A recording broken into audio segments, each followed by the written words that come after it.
vous allez bien. Donc aujourd'hui je vous reviens dans cette nouvelle vidéo pour vous faire un petit tape lecture. Dernièrement, la maison d'édition Armada m'ont envoyé en version e-book 2 romans. Donc je vais vous faire la chronique de ces deux petits romans. Donc le premier que j'ai lu, c'est Les Portes d'Ation. Alors je ne sais pas si ça se prononce comme ça, si ça se prononce Ation, voilà. Si je le prononce mal, excusez-moi. Et c'est de Anne-Sophie, parce que je vois rien, Kindresh. Alors j'espère aussi que je ne tue pas trop le nom de l'auteur. Et je ne sais pas si vous allez voir, parce que c'est à contre-jour, je ne sais pas si vous allez voir l'image, la couverture. Donc dans ce roman, on va faire la connaissance de Selden, qui est un... Enfin, quand on le connaît, c'est un esclave d'une famille assez aisée. Et c'est l'esclave d'une jeune fille qui est aveugle, donc c'est un peu ses yeux... Donc il lui fait la lecture et plein de petits trucs comme ça, c'est ses yeux, voilà. Il la guide de partout, il la suit de partout. Des événements vont faire qu'il va être vendu et donc il va devenir l'esclave de plusieurs maîtres, dont un qui a une auberge, donc il va devenir une sorte de serveur. À partir de là, sa vie va être totalement chamboulée. Il va être accusé de meurtre de son maître à cause de monstres en fait qu'il y a dedans, parce qu'on est dans un univers où c'est des genres d'orques. Voilà, si vous connaissez le Seigneur des Anneaux, c'est un peu comme les orques. Et il va se rendre compte qu'il est le seul capable d'ouvrir les portes d'Ation. Donc il va devoir il va le voir le maître Sarkor, qui est quand même une personne assez ignoble. Parce que dès qu'il va le voir dans la ville où est le seigneur Sarkor, il y a des cadavres un petit peu de partout, les femmes sont séparées des hommes, les hommes travaillent dans le champ, les femmes sont là pour féconder, hein, je dirais.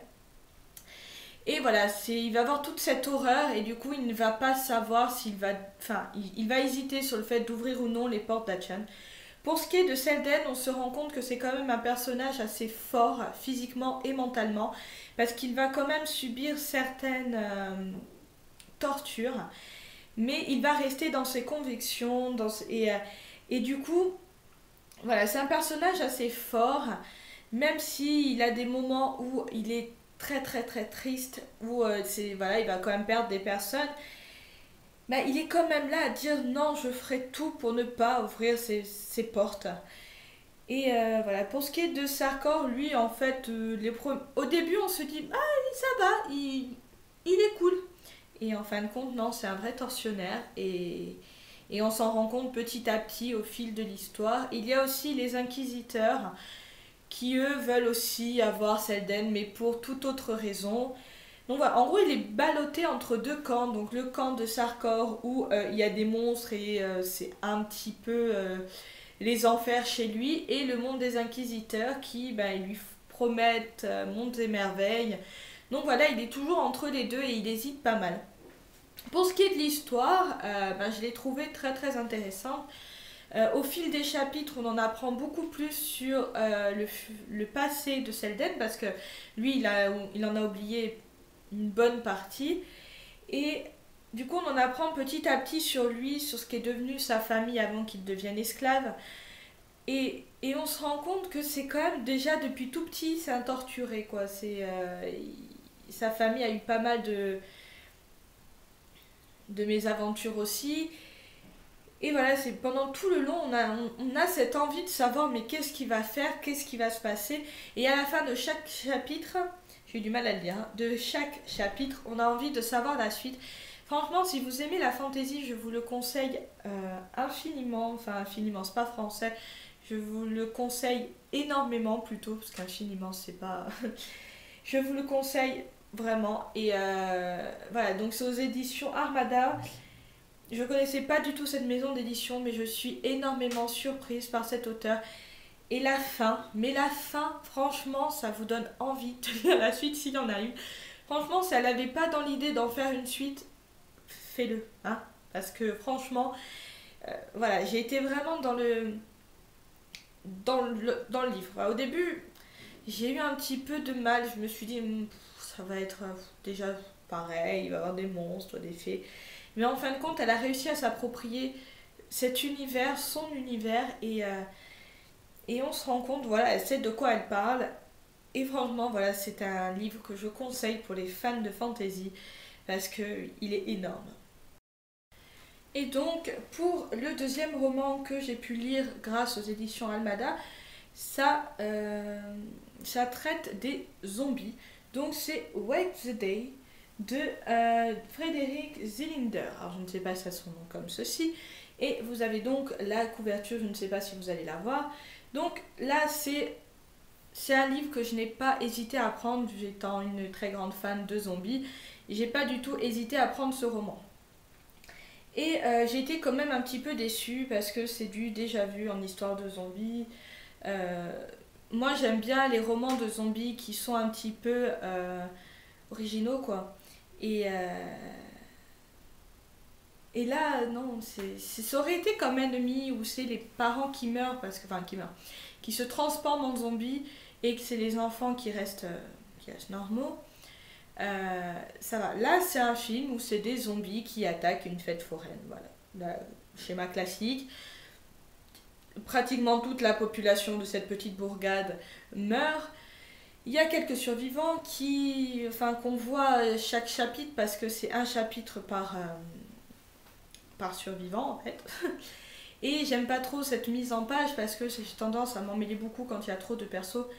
Et là, ça a été un peu le cas parce qu'il y a certains personnages, je me disais, mais c'est le shérif, c'est la gothique, c'est qui?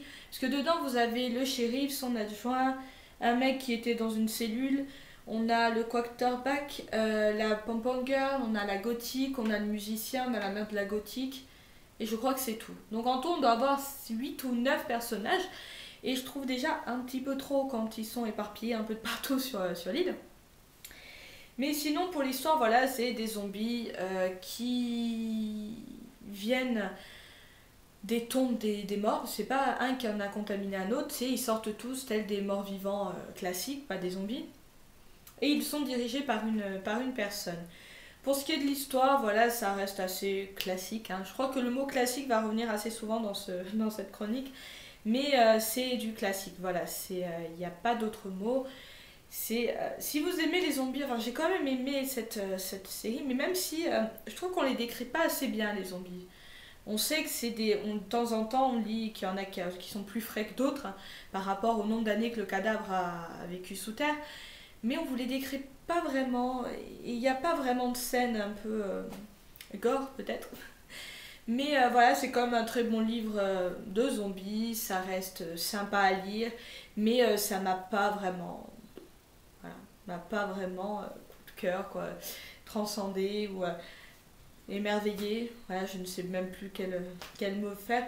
Mais voilà, c'est quand même une lecture assez sympa si vous aimez les zombies ou si peut-être vous voulez une introduction aux zombies. Ça, oui, ça, je vous le conseille énormément. Par contre, si vous êtes super fan des zombies, enfin, moi en tout cas, je l'ai trouvé assez du déjà vu, que ce soit dans les films, dans les séries, c'est toujours la même chose.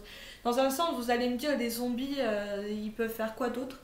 Mais c'est pas trop les zombies que je veux qu'ils changent, c'est peut-être la manière dont on les met en avant.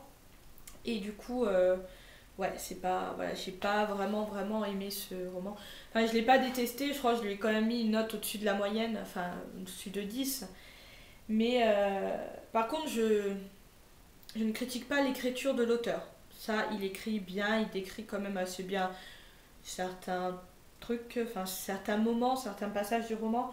Mais les zombies, je trouve enfin, ça tourne quand même autour de ça, mais il les a laissés un petit peu de côté. Voilà, si on ne voit pas que ça. Et il y a pas, enfin moi je l'ai pas ressenti comme ça, mais je trouve qu'il n'y a pas cette survie.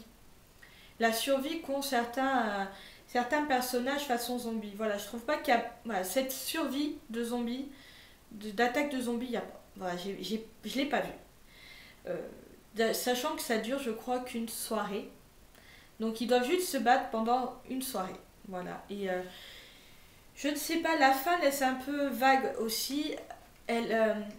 On ne sait pas s'il va y avoir une suite. Enfin, il n'y a pas vraiment de fin en fait. Je suis en train de tuer le livre, mais voilà, je suis désolée. Donc voilà, je vous le conseille si vous débutez en zombie, si vous êtes accro aux livres de zombies, lisez-le quand même, mais moi, voilà, j'ai pas accroché. Donc voilà, dites-moi si vous avez déjà lu ces deux livres.